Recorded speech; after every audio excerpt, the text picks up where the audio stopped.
Many people that come to Petra only get as far as the treasury.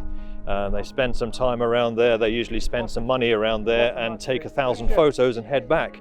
But if you really, really want to experience Petra, you have got to climb steps, a lot of steps.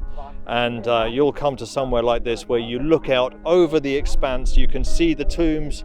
Down on this side of it, you will see, according to Islamic legend, that it's the tomb of Aaron is among those that's sitting there. But the expanse, you can see the big size of what was the Nabatean civilization, the Edomites before that, and then of course the Romans came later. You can't see the amphitheater from up here, but we'll see that later. It's really worth the climb. Now, I have to tell you, my wife would not do this with me. My wife loves mountains, or I should say, she loves looking at mountains. I see a mountain and I see myself on the top of it. I want to get up there. And so we have a little bit of difference there, and every now and then I drag her up one, and she enjoys the view at the top.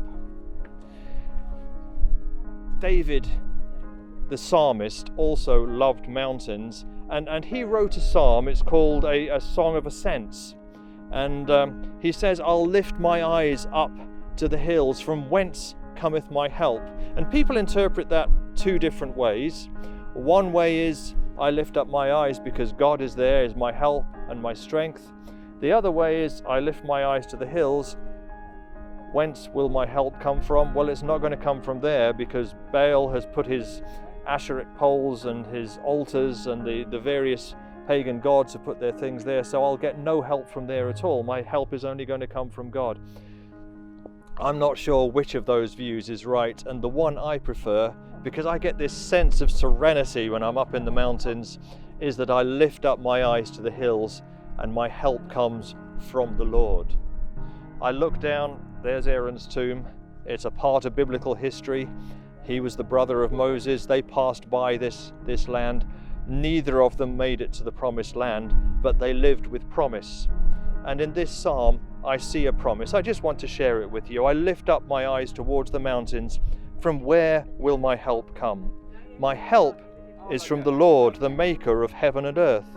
He will never let your foot slip, nor will your guardian become drowsy. Look, the one who's guarding Israel never sleeps and doesn't take naps.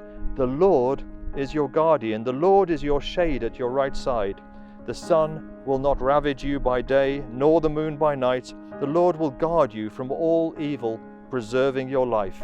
The Lord will guard your goings and comings from this time and forevermore.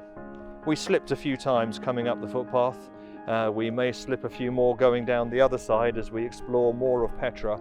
But this promise is that God is always with me. I can depend on Him. He is my protector. Enjoy the views. I hope, if you've never been to Petra, that you can come one day. But most of all, enjoy that we have a God that we trust in, our protector.